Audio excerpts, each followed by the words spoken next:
Bonjour à tous, je suis Rebecca McLaughlin-Jane et dans cette édition spéciale, nous vous emmenons en Égypte sur les rives de la mer Rouge où se déroule le festival du film d'El Gouna. C'est une vitrine pour les réalisateurs locaux et régionaux qui sont ainsi mis en relation avec leurs homologues internationaux. Le tapis rouge cette année a été déroulé à des stars hollywoodiennes et des icônes du cinéma arabe comme la pétillante actrice Yousra. Le cinéma égyptien est très influent. Nous avons aussi parlé à un acteur qui a bagarré pour parvenir au succès. Regardez cette émission, ça va être un choc. Juste après, Salim Essaïd explorera la partie la moins connue de la station balnéaire d'El Gouna et rencontrera certains de ses habitants.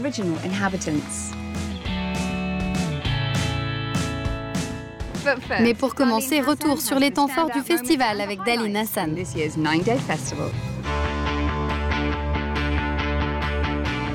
Le festival du film d'El Gouna a été créé l'année dernière et pour sa deuxième édition, il propose 80 films venus de 30 pays.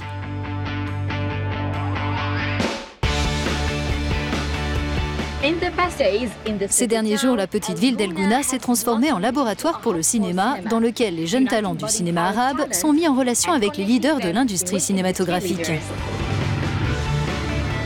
La plateforme Ciné Gouna propose quant à elle 14 conférences et ateliers avec des prix allant jusqu'à 150 000 $.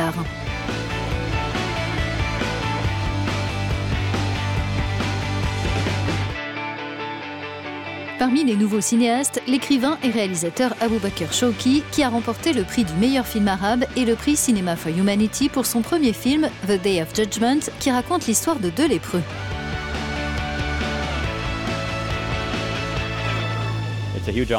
C'est un très grand honneur pour nous, pour le film qu'on a fait avec de petits moyens.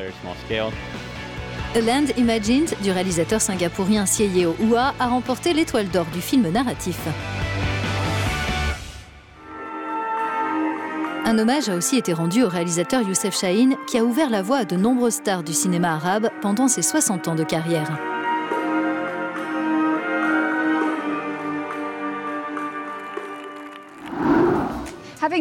Elle a fait ses débuts à l'écran dans les années 80. L'actrice égyptienne Yousra a plus de 80 films et apparitions télévisées associées à son nom. Elle a tellement contribué au cinéma arabe qu'elle a même une rue à son nom à El Gouna. Yousra est l'une des stars les mieux payées de la région. Elle a aussi été nommée comme étant l'une des 100 femmes les plus puissantes du monde arabe. Yousra, soyez vraiment la bienvenue dans Inspire Middle East. Merci beaucoup. Puis-je commencer par vous demander ce qu'on peut retenir du festival cette année? Ma chère, l'année dernière était la première année et il est devenu viral. Il a fait le tour du monde. Tout le monde parle de Gouna. Vous voulez promouvoir les scénaristes arabes. Pourquoi n'en voit-on pas davantage comme vous le souhaitez? Ce n'est pas facile de faire une production de grande qualité, vous savez. Pour le financement, on ne fait pas de films comme avant. Avant, on faisait 120 films, maintenant autour de 20.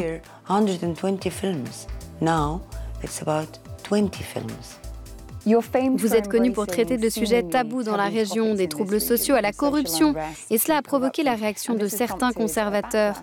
Comment faites-vous face à cela? Ma chère, je ne suis pas du tout sur les réseaux sociaux. Les réseaux sociaux sont vraiment devenus contre l'humanité, pas avec elle. Je ne peux pas traiter avec ça. Je respecte tout le monde et les autres doivent aussi respecter mon point de vue. Dans quelle mesure diriez-vous que les films arabes ont le pouvoir de changer, le pouvoir d'influencer? Le cinéma égyptien est très influent. Il a maintenant 110 ans. Je crois que c'est l'arme la plus douce du monde. Yousra, pourquoi ne voyons-nous pas des films arabes doublés ou traduits en anglais ou en français pour leur permettre de toucher un public plus large? Je dois vous dire que c'est l'un de mes rêves. Et j'ai fait une coproduction, plus de 6 ou 7 films, parfois doublés en anglais, parfois en français. Et ils ont eu un grand succès. J'aimerais qu'on puisse faire ça dans tous nos films. Yousra, merci infiniment de nous avoir parlé aujourd'hui. Merci ma chère, merci beaucoup. Parmi les stars présentes au festival, il y avait Patrick Dempsey, la star de Grey's Anatomy, et le réalisateur français Jean-Jacques Hano, venu présenter sa future série, La Vérité, sur l'affaire Harry Kéber.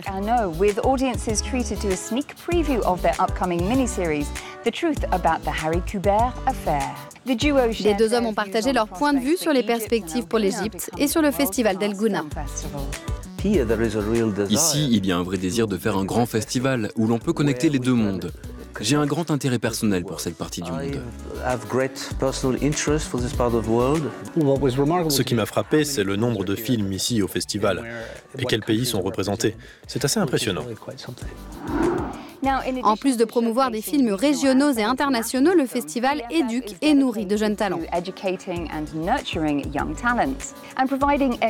L'un des intervenants cette année était Owen Wilson, connu pour son rôle dans Zoolander et la famille Tenenbaum. Owen Wilson, soyez le bienvenu dans Inspire Middle East. J'apprécie cet accueil chaleureux.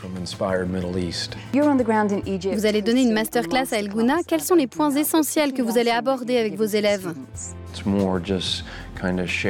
vais raconter mon histoire et mon enthousiasme pour les films.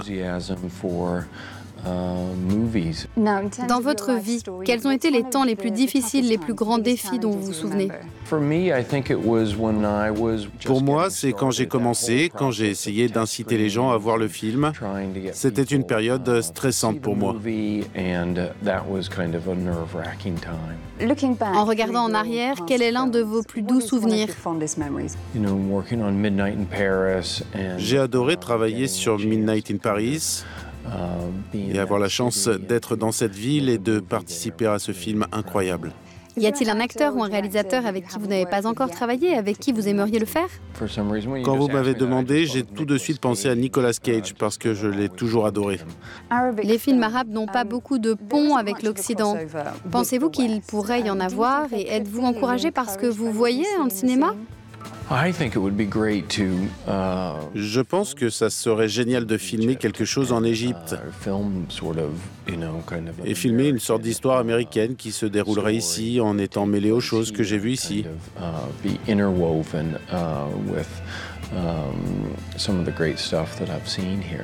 On vous verra peut-être tourner dans des dunes de sable ? Peut-être, oui, j'aimerais bien. Merci d'avoir été avec nous.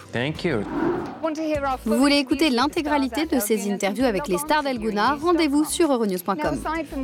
En dehors du côté glamour et paillettes du festival, la ville côtière a une autre histoire à nous raconter. Salim et Saïd s'est aventuré dans le désert pour rencontrer les gardiens d'El Gouna. La station balnéaire de luxe d'El Gouna a été fondée autour de 1989. Loin de l'agitation de la grande ville, Ahmed, un bédouin de 32 ans de la tribu des Ababdé, vit ici de l'élevage dans ce désert montagneux du Sahara.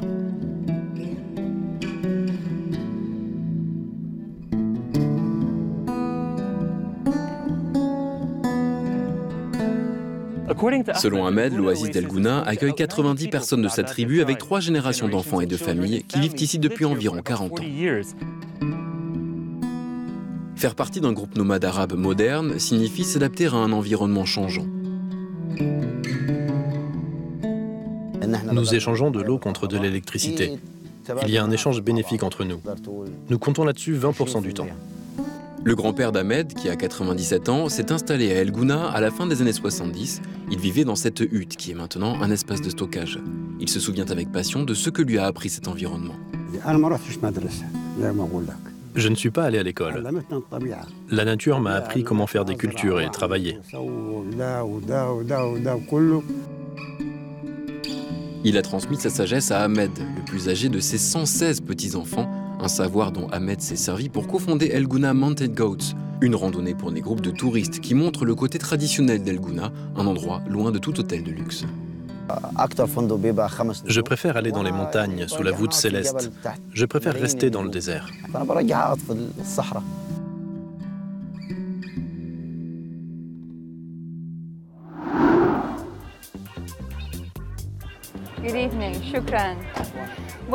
Me voici sur le tapis rouge d'El Gouna, qui est aussi le lieu où j'ai rencontré la légende de Rambo et de Rocky. Il est grand, il est fort et il s'est battu jusqu'au succès. Je parle bien sûr de Sylvester Stallone. Il a été ovationné pour son rôle dans The Expendables. Il a aussi reçu un Golden Globe et il peut maintenant compter sur un prix pour l'ensemble de sa carrière à El Gouna. Bravo pour votre prix. Que signifie-t-il pour vous? Je l'ai déjà dit, on peut être chanceux pendant des années, mais si vous avez une longue carrière, c'est ce que j'essaie d'enseigner à mes enfants. La course est longue, la vie est une longue course. Et si vous êtes toujours en lice après toutes ces années, cela signifie beaucoup plus, vous savez, qu'un temps très court. Vous êtes toujours dans la course. Creed 2 sortira dans quelques mois. Oui. Est-ce la dernière fois que l'on vous voit interpréter Rocky Balboa? Je ne sais pas, ça se pourrait. Comment le ressentez-vous? Voudriez-vous laisser partir le personnage? Oh, vous savez, je partirai juste quand ils me diront de le faire, quand Rocky sera poussière. Mais nous devons tous voir que c'est très triste pour moi. C'est comme dire au revoir à mon meilleur ami, donc peut-être, qui sait. Et quels sont vos autres projets? Je vais faire Rambo 5, qui est une sorte de Last Blood. Je pars bientôt en Bulgarie. Mais après cela, j'ai lancé une entreprise de production où je vais chercher de jeunes réalisateurs pour être plus un mentor dans les coulisses. Vous voyez encore tourner au Moyen-Orient? Absolument, j'ai entendu tellement de choses passionnantes sur l'Égypte. Je pense que je reviendrai pendant le tournage de Rambo, peut-être un week-end, et j'irai au Caire rencontrer des gens, aller au musée, voir ce qui se passe. Et vous n'avez pas encore écrit vos mémoires, pourquoi pas? Je ne peux pas dire la vérité, mon Dieu. On veut connaître la vérité. Ma femme me tuerait, je plaisante. Merci beaucoup, ce fut un plaisir. On a juste le temps de regarder quelques selfies pris au festival. Ils m'ont montré que je devais améliorer ma pose sur les réseaux sociaux. Regardez. L'acteur égyptien Hassan El Haddad a posté ce selfie avec la chanteuse libanaise Maya Diab. Et on termine avec l'actrice égyptienne Yasmine Reis, qui a dansé toute la nuit avec l'acteur Ahmed Daoud et Yousra.